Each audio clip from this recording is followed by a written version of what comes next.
Okay,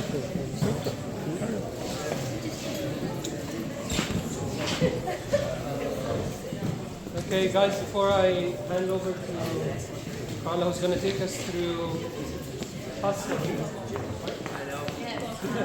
Thank you. 4 years.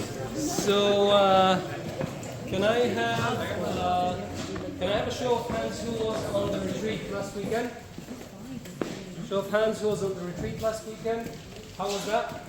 Did everybody recover? It was absolutely amazing, uplifting. The worship group that we had, who took us to heaven every time, and unfortunately brought us back sometimes after that.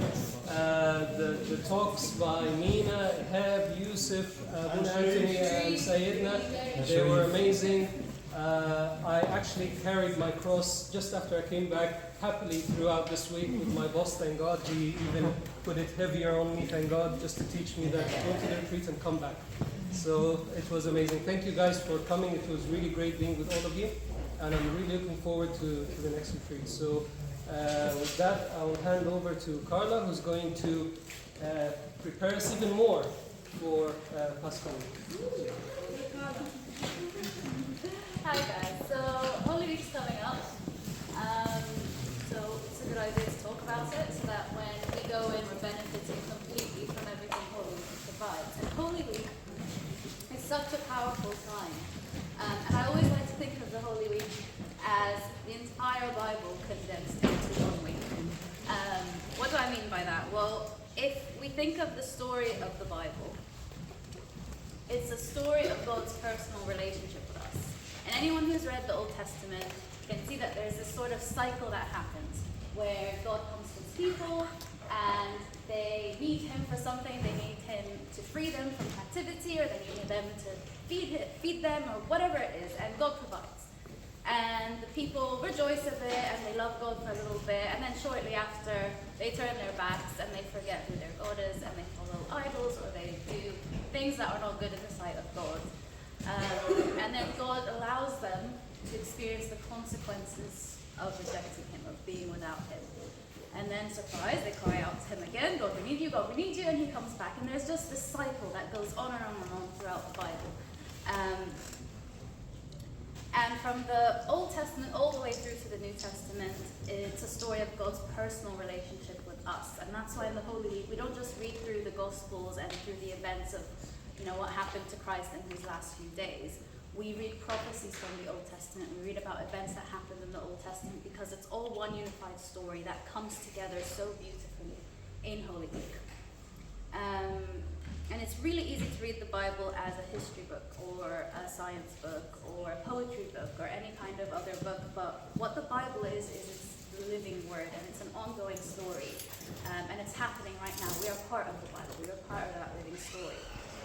And everything in the Bible can be read through the lens of how does this reflect my personal relationship with God?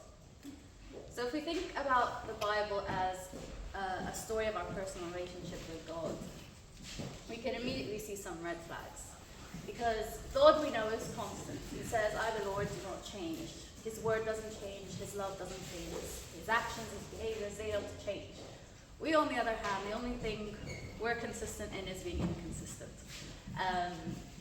For example, this verse in Jeremiah, for they have turned their back to me and not their face, but in the time of their trouble they will say, arise and save us. It's back to that sort of vicious cycle that we talked about. And you'd think that if this is what the story is about, it's probably not going to end very well. But the thing is that God comes and he actually tells us, I, the Lord, don't change, so you, the descendants of Jacob, that's us, and the people of God, are not destroyed. God knows we're inconsistent. And despite that, he is consistent in his seeking of us and in his wanting of us.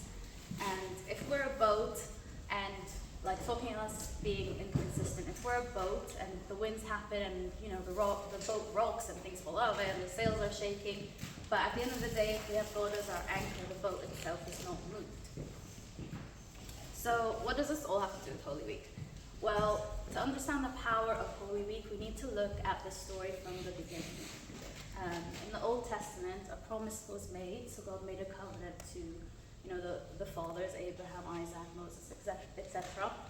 And in the New Testament, Christ fulfilled that promise. In the Old Testament, sacrifices were made, so they used to sacrifice animals, as we know, on altars to atone for their sins. Abraham himself was willing to sacrifice his own son.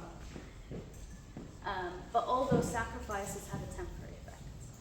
In the New Testament, as we know, Christ's sacrifice was the eternal sacrifice, and it had an everlasting effect, and it was the sacrifice that demolished sin once and for all. I came across this really nice sort of idea that God created the world in 7 days, and he saved the world in 7 days. And that's what Holy Week's all about. But I don't want to talk about the world. Like, I could very happily sit here and talk about the theology behind, Christ's salvation and the resurrection and the cross, and go through all of St. Paul's, explanations of that. But today I really want to focus on our personal experience of Pascha, or of the Passion Week. Because the Holy Week isn't just there to recount the story. It's there to, as we said, the Bible's a living word. It's there for us to live that story. So with that frame of mind, let's continue. But first of all, I need to recap a bit so we're all on the same page.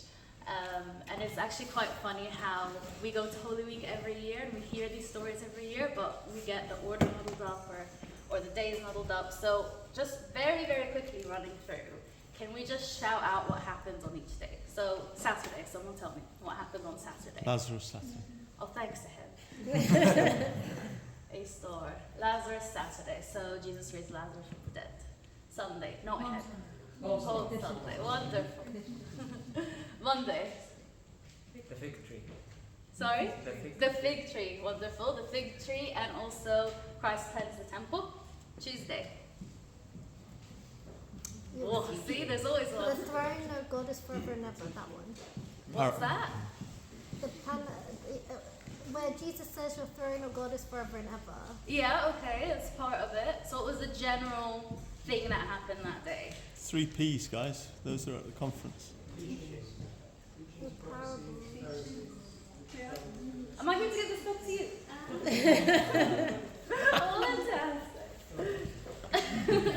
I think someone said it back there, parables. Tuesday was the day of parables, the day of teaching, preaching, prophesying, etc. Wednesday, that should be a quick one. plotting, the Pharisees plotting. The Pharisees plotting, wonderful, yes. So that was the Washing. day that Judas betrayed Christ, but it's also the day that Mary of Bethany anointed Jesus. Thursday, lots of things happen on Thursday. Guys, I'm all the way up here, you're gonna need to shout. Eucharist. Eucharist, lovely. Institution of the Eucharist, communion, Last Supper, okay. Washing of the feet, lovely. Then later on that evening, arrested. Jesus arrested, and his prayer in Gethsemane. Wonderful. Friday, crucifixion, lovely. Crucifixion, and then Saturday into Sunday morning, resurrection. Thank you. Okay, we're all on the same page. Sorry, I don't mean to baby you guys, but it will be helpful as we go along, so we don't have to stop at each day and remember what happened. So Saturday, let's start there. I want to go through Holy Week, as I said, not as a sequence of events or recounting a story. I want it to be an exploration of each day, what is the message Christ is giving to me about my personal relationship with him. And actually, as I was doing this, every time I do something on Holy Week, I discover something else that's so beautiful about the week. And actually, the sort of sequence we go through in Holy Week it reflects the sequence of our relationship with Christ. So that's the sort of just we're going through today. So on Saturday, we obviously have the raising of Lazarus. And we know that death in the Bible symbolizes sin, and that sin leads to death. And there were actually 3 events where Jesus raised someone from the dead in the Gospels. Can anyone name the 3? Or one of them? Say? Tabitha, yeah, Jairus' daughter. Jairus' daughter, yeah. And the son of the widow. Son of the widow of Nain, wonderful. And then Lazarus, lovely. So, Sorry. The widow of Nain was in the Old Testament. huh? That was not. That was New Testament. Yeah. Oh, the widow, yes, sorry. Yeah. Widow of Nain, yeah? Yeah, yeah, sorry. Right, okay. You worried me there. So there are three events where Christ raised someone from the dead. And even when, the disciples raised people from the dead, or the prophets in the Old Testament raised someone from the dead, it was never their power. It was God's power working through them. So we have, first of all, this very clear message that it is only Christ, it is only God that can save us from sin. And if we look at, the Bible as a whole and a story as a whole, we get to see these little tidbits of information that make each day so much more powerful to us. So if we look at Jairus' daughter, she was 12 when Christ raised her from the dead. And he was on his way to go heal her while she was sick, but by the time he arrived, she'd already died. And the servants were in the room and they were weeping, and he told them, "Do not weep, she's only asleep," and he raised her from the dead. With the widow of Nain's son, he was on his way to his burial place. So he was being carried through the city of Nain in his coffin, and among the crowd, among the people, among the wailers. And then Lazarus, Jesus really took his time with him, and he only arrived at the tomb 4 days after Lazarus had already been sort of decaying in the tomb. So these all mean different things. So with Jairus' daughter, she was young, she was 12 years old, she had died moments before Christ reached her. And that sort of talks to us about sin at its beginnings, when it sort of starts to take root in our thoughts and in our desires. With the widow of Nain's son, the contemplation I read on that was that he was being carried through the city, and it's sort of when sin has manifested in us and started developing in us so much that other people around us are affected by it and they can see it. And then lastly is sin at its worst, when it has conquered us, when it has killed us, and that we're rotting and sort of decaying, and there's a stench coming out of us, and usually at this point we have no hope whatsoever of redemption. But what Christ tells us on this day, and if we look at all the stories of when he raised people from the dead, what he's telling us is he can reach us at any stage of our sort of progression in sin. Even when we're in a tomb dead for 4 days, he can still revive us. So the whole message of Saturday, and I'll be changing, so instead of having the weekdays, I'm going to be sort of changing them into, steps of our relationship with God. So Saturday, so calling it Saturday, we're going to call it the day of I need him. And this is the day where Christ tells us sin is a sickness, and it takes root in us and it gets worse and worse. But at any point of your development into sin, I can be there to save you, and I'm the only medicine that can cure it. And why is it so important that we start the Holy Week with that message? It's because in our relationship with God, the first step is to recognize that we actually need him. Because if we don't recognize that we need God, why pursue a relationship with him? So that's Saturday. Sunday, as you guys said, was Palm Sunday, when Jesus entered into Jerusalem. So he entered on a donkey. Donkey is, I'm sure we've covered this a little bit in other places, but he came riding on a donkey, not a horse. Does anyone know the sort of reason why, or the symbolism behind that? Yeah? I think because in Israel, even David used to ride a donkey, so the kings in Israel used to ride donkeys, not horses. Mm-hmm. There was another reason, but honestly I can't remember. But because he's the son of David, so. Okay, yeah. I mean, in the Old Testament, they did ride horses and stuff, and it was often that if someone came towards a city riding on a horse, that would kind of freak people out, because it would mean that war was coming, or that some kind of challenge was coming, or a messenger with bad news is coming, something aggressive. But a donkey, on the other hand, is a symbol of gentleness, of peace, and of humility. And that's so beautiful, because Christ came in on a donkey, on a colt of a donkey, so like a tiny little donkey. And he's meant to be this amazing king that the Jews believed was going to save them from the captivity of the Romans. But they had it all wrong. He wasn't coming in with like sword and horse and to like defeat the Romans and slay them. He was there to save them from captivity, but not the captivity of a nation, the captivity of sin as a whole. And that's why Jerusalem, the Jews got it wrong there as well. Jerusalem isn't just a city, it's our hearts. So Jesus came riding in on our hearts. And a horse in those days would take you out to war, to battle, or to fighting, whereas a donkey just takes you where you need go. You know, people would pack their donkeys with the things and travel with them and go to where they need to go. And this is what Christ is sort of telling us here. He's not asking us to go to war and fight evil. He's saying, I'm fighting the fight for you. Just take up your colt and ride with me. So Sunday is all about him coming to us.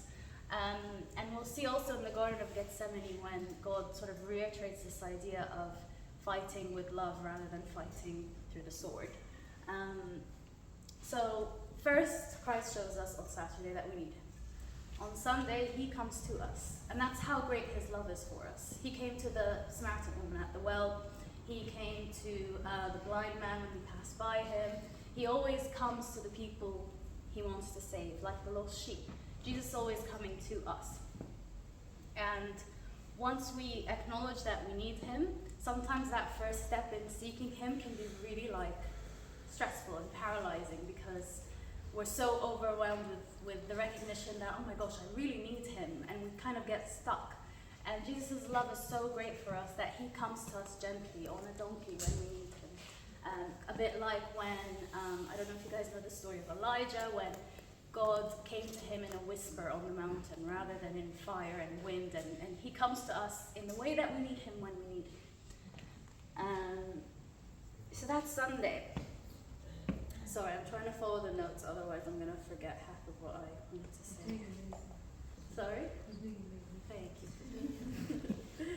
So, Monday. Monday for me was always a bit of a weird one. Because I remember going to church and trying to pay attention to everything. And the gospel readings always had me thinking Jesus is a bit out of character here. First he curses a fig tree. And he goes to the temple and he makes a mess and he throws all the tables down, and I kind of felt this is Jesus doesn't get angry, right? This is not okay. If I were to go into my house and push everything, my mom would kill me. But what's so special about Monday is Jesus rebukes. Okay, God tells us off sometimes. And if we look at the fig tree, for example. First, Jesus comes to the fig tree and he expects it to bear fruit. But the Gospels tell us that it wasn't the season for figs anyway. So then you're hang on, why is Jesus demanding fruit from a tree where it's not its season to bear fruit? But actually, they describe the tree as having leaves. And with fig trees, the leaf comes after the fruit. So if you see a fig tree and it's full of leaves, you can expect there to be fruit. But obviously Christ went and he didn't find any figs on the tree and he cursed it, and then the next day it withered away. And this was a lesson in sort of hypocrisy and not outwardly showing that, I'm righteous and I'm this amazing person, but inside I'm not bearing any fruit. And then when he goes into the temple and he finds that the house of God has been turned into a den of thieves, it's become a marketplace for conning people out their money and greed and making money not for the temple but for people's own possession, he flipped out. And sometimes we need that. St. Paul calls it edification. It's one of my favorite words. And even the Proverbs tell us that open rebuke is better than love carefully concealed. Faithful are the wounds of a friend, but the kisses of an enemy are deceitful. Faithful are the wounds of a friend. So sometimes if we're this fig tree getting cursed by God, God doesn't curse us, but getting told off by God or rebuked by God, we really don't like this idea of God rebuking or God telling us off, because we sort of assign that to something that's not loving, but actually rebuke is absolutely a part of love. And the fig tree also comes after the parable of the vineyard, so something to catch while we're reading in the Holy Week. And that one is also sort of a redefinition of things for us. So in the parable of the vineyard, a vineyard owner hires servants to tend his vineyard. And he hires some people right at the beginning of the day, and sort of as each hour passes, he hires more and more servants. And so that when the vineyard owner came to give the wages, he gave wages to the person who came an hour before he closed the vineyard, the same amount as the person who was there from the morning. And again, Monday is all about things not quite making sense at first and seeming really unfair at first. If I went to work at 9 a.m. and then someone waltzed in at like 4 p.m. an hour before we closed, and they got paid the same as me, like I would kick up a stink. But what God is telling us is His love isn't quantifiable like that.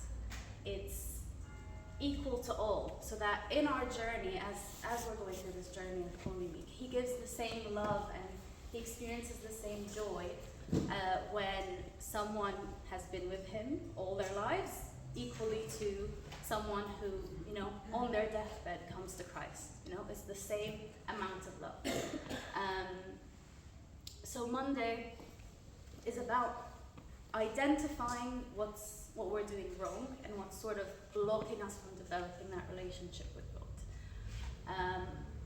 But as I've found with my sister, who I'm really hard on sometimes, she's last year of uni, Gen Z, like annoys me sometimes. I'm millennial with hash all the time.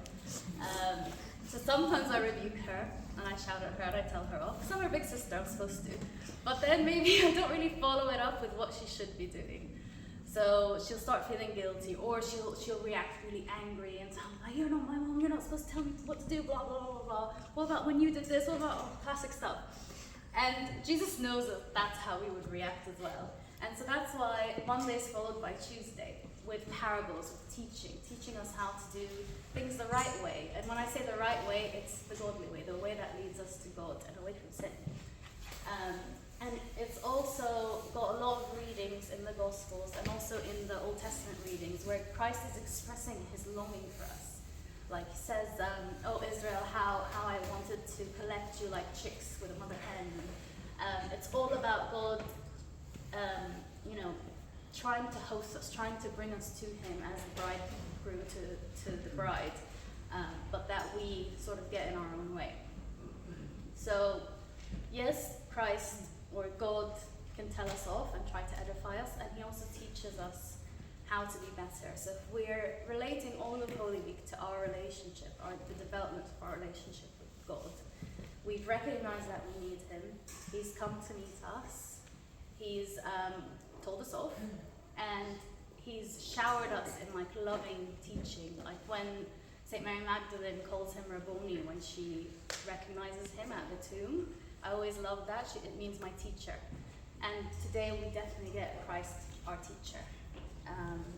And Psalm 119 is really great for when we feel we need to learn more about God and that maybe our knowledge of Him is a bit hindered.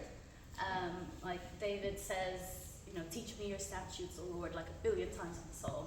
And this is where your word is a lamp to my feet and a light to my path comes from. And actually this teaching bit, like I know we're going day by day, but it's something that we need to do every day. It's something that needs to be a constant sort of source of fuel in our relationship with God. Just like when you know someone a bit more, you fall in love with them more, like romantically or with friends or with your family. It's the same kind of thing. Okay, Wednesday. We like to think of Wednesday as like the night Judas betrayed Jesus. And in the church we do a procession anti-clockwise to remind us of that. We don't greet each other with kisses to remind us of that. And yeah, that's 100% great. But we're talking about us personally, right? So along the way, I'm going to sort of take away the names of Mary and Judas and replace them with us. But what happens on Wednesday is two main things. Like you guys said, Judas decides to betray Jesus to the Pharisees. And then Mary of Bethany anoints Jesus with fragrant oil, really expensive fragrant oil. I think someone said it's like the equivalent of a year's salary or something like that.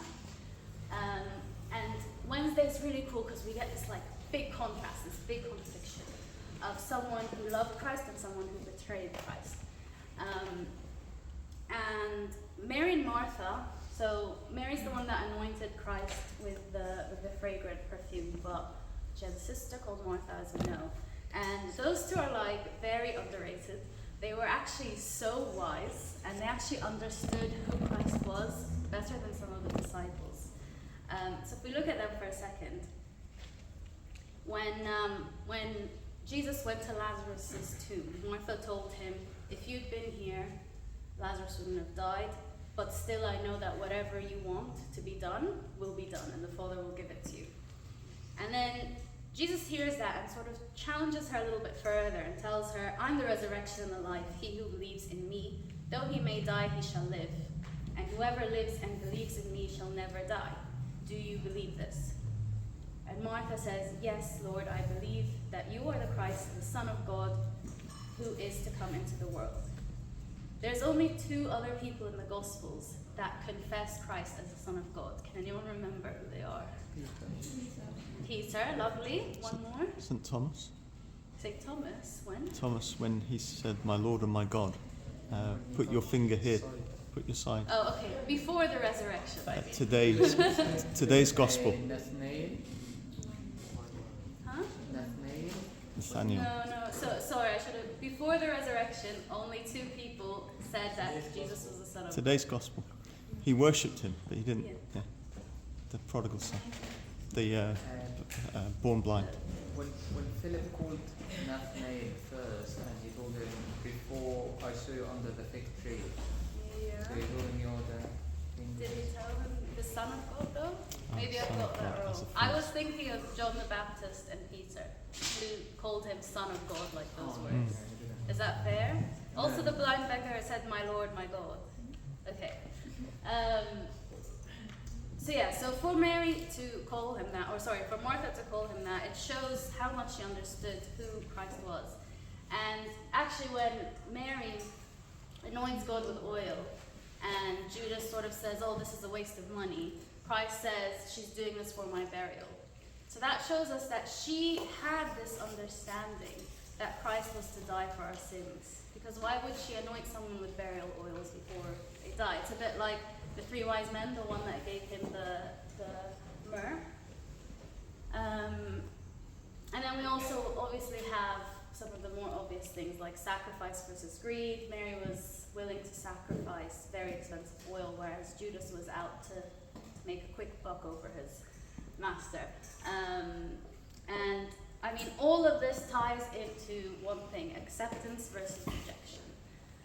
And that's a big stage in our relationship with Christ, because if we've gone through this week and we've recognized our need for him, that he's come to us and that he's taught us the right way, he's taught us the right way, it's then up to us to react.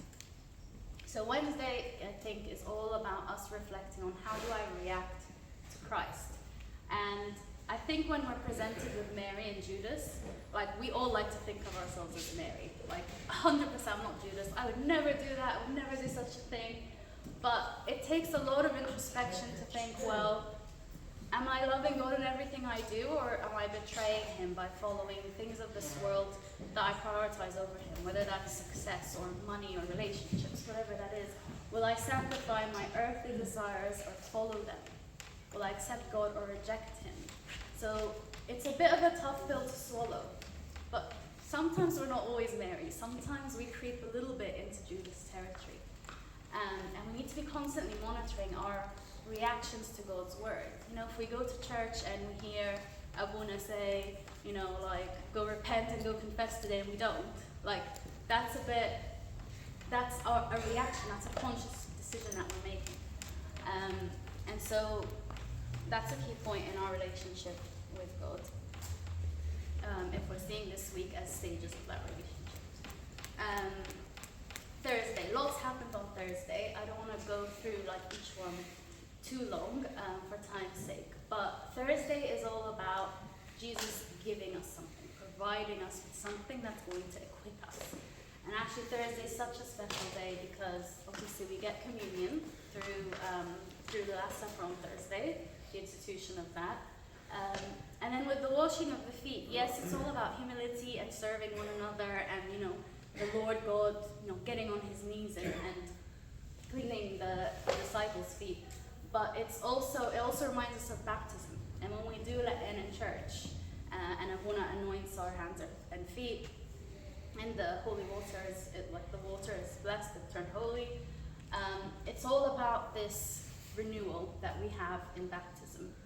And then it's also about communion. So God said, unless you eat of my flesh, you can't abide in me. So Jesus is providing us these things to equip us. And the prayer at Gethsemane is probably when I start crying in Holy Week. But it's when Jesus prays for God's will. Jesus knew God's will. He's God. So why did he need to pray for God's will? It was to show us, like, to what extent, if we completely surrender to Christ, we could even accept death, if we see it as God's will. When Peter sort of reacts, so again, we're talking about reactions. Sometimes our reactions seem good, but if we lean into God's teachings, we can see how they're not so good. So Peter decides to cut the ear off one of the servants, and Jesus tells him, "Shall I not drink of the cup my Father gives me?" And Saint Athanasius put this really well. He said, Christians, instead of arming themselves with swords, extend their hands in prayer. So Christ here teaches us lots of things, but the main thing is that we need to pray for God's will and accept that will happening, even when it seems scary. And we receive all these ways of sanctifying ourselves and equipping ourselves. And Thursday is all about preparation, but what are we being prepared for? Well, that's where Friday comes in. And Friday is, the sad day. It's all about suffering and singing Golgotha in a mournful tune. And we mourn, and it's okay to mourn. Because we know that sort of Saturday and Sunday are coming where we get to rejoice about Christ taking the worst thing possible, death, and making the most beautiful thing possible, life. And Christ, when he died on the cross and when he experienced all that he experienced on Good Friday, he completely redefined suffering for us, and he demolished death. He turned our understanding of what pain is and what suffering is completely upside down. Like, in the world we live in, we're always trying to avoid pain and avoid suffering and avoid confrontation.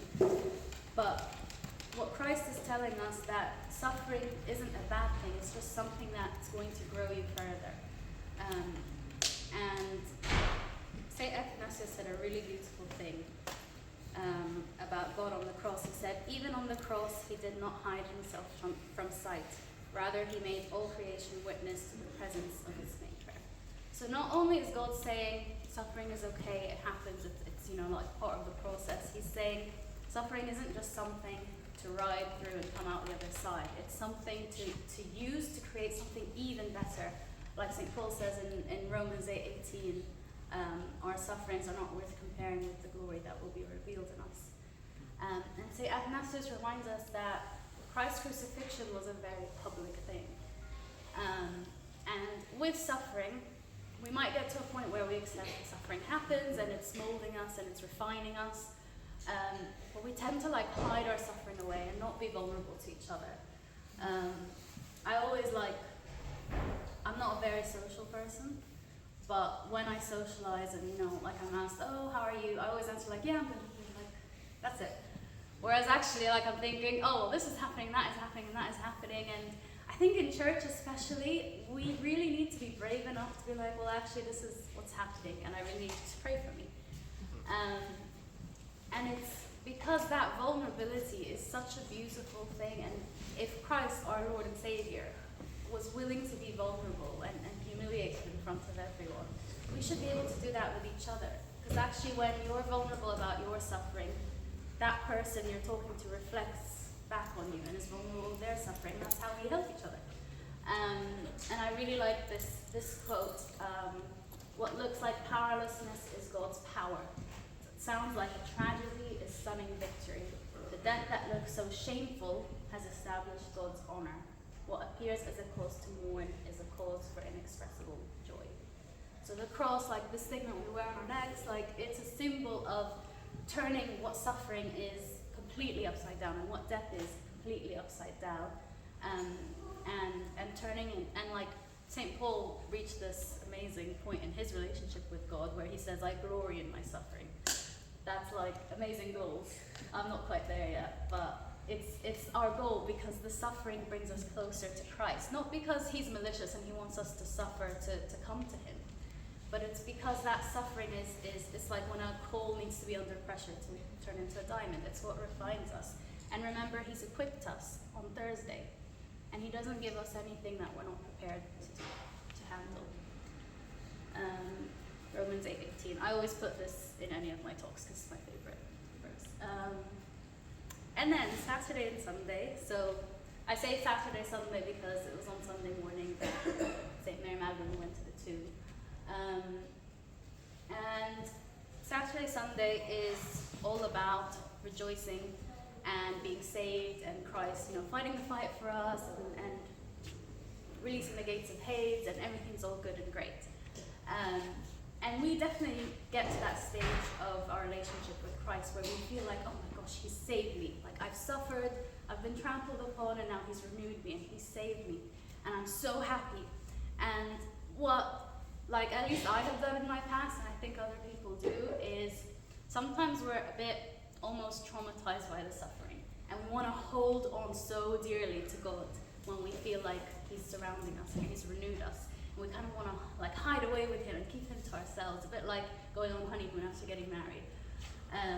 But that's not what Christ wants of us. And actually, when St. Mary Magdalene saw Christ and she mistook him as a gardener, and then she recognized him, the first thing he tells her isn't like, yes, I'm alive, isn't this great? He tells her, don't hold on to me. I've not yet descended to the Father. Go instead to my brothers and tell them. So Christ's message there for us is, yes, I've done this amazing thing for you, and I've saved you, and you don't need to worry about anything anymore. But you need to go and tell the world about me. And that could be in literally preaching and telling the world, but it could also be in your actions and your behavior, and someone seeing you come out of something terrible and saying, oh my gosh, you're in a much better place now. How'd you do it? And saying that it was good. And St. Ambrose of Milan, he put sort of the whole gist of this talk really well. He says, now since you're celebrating the Holy Vesper, you should know what the Vesper is. Vesper means crossing over or Passover. It's called by this name, for it was on this day that the children of Israel crossed over out of Egypt, and the Son of God crossed over from this world to his Father. What gain is it to celebrate unless you imitate him whom you worship? So, with Holy Week, and all these things that we've seen, all the events that happen, and all the different messages on each day, and just like in the liturgy that, with the offering, the priest treats the offering exactly like Christ, The offering gets baptized, it gets fractured, like Jesus was fractured on the cross, and all this stuff. We need to be imitating all these events, because what they do is they are different stages of our relationship with Christ, and each day is sort of taking us on that journey to this amazing day where we're saved and we glory in God. And like we said before, it tends to be a cyclical thing because we're very inconsistent, but God is consistent. So it's not like 1 week where, all these things happened in 1 week, but I like to think that God doesn't work on like a 24-hour schedule like we do. So everything he does is like an everlasting thing, an eternal thing. So this week, I think, reflects our ongoing relationship with God.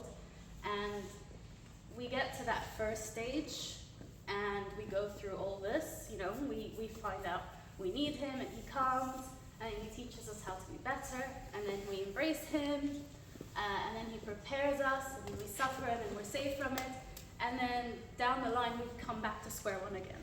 Because that's kind of how we are, and that's a weakness that we have. But as long as we're doing the full circuit, that's what God intends for us. And like we saw in the verse in Malachi earlier on, he knows that we're inconsistent, and he's consistent so that we don't perish in this cycle, but that we're constantly renewing our relationship with him. So hopefully this Holy Week, instead of sort of looking at, what happened on this day, I want us to really look at, okay, how does this reflect the stage of my relationship with Christ where it is now? Am I on Saturday? Am I on Wednesday? Am I on Thursday? Where am I, and what's coming next? Because that's what gives us hope, that there's like this constant journey that we're on. And in the end, it always ends with Christ saving us. Are there any questions or comments? Any, you guys want to add anything? Oh, that's just so silent. No, don't give her anything, right? Ask something. I was just gonna add. I really like how you said that we will fall, but because God is consistent, we can also rise. And I think sometimes what some people do is we fall so much that we don't even want to try again. Yeah. And I just think like the trying to come back to God, like He's already come to you, so you just need to accept Him. So I think the danger is when you don't try, but it's like that verse that says like the righteous man falls 7 times but rises again. So let's not be afraid to rise again, like with Christ, rather than like sitting in our sin. Absolutely, yeah. I think that's what Saturdays are really good at. That we might have gone through this sort of step a billion times, but all that does is reinforce the idea that when I slip up and I forget about God, and then suddenly I need Him and I call for Him, He's going to be there, and it definitely reinforces it. Any other comments, guys? Or questions?